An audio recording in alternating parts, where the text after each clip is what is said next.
At the edge of southeastern Sicily lies Ortigia, a small island that holds the ancient soul of Syracuse.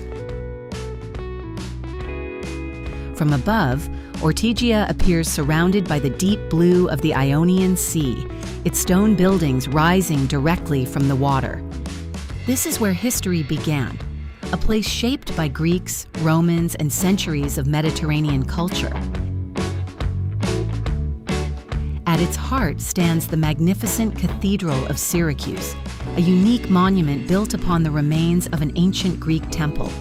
Its columns still live within its walls, blending past and present into a single structure. Nearby, the elegant Fountain of Arethusa tells an even older story. A freshwater spring just steps from the sea, surrounded by papyrus and myth.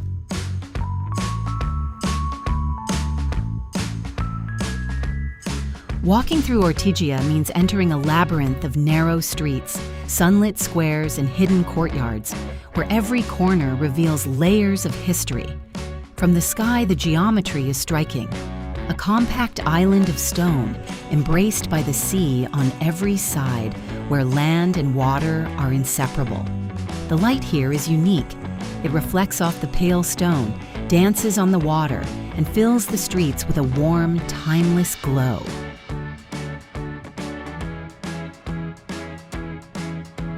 Ortigia, where the past lives on, surrounded by the infinite sea.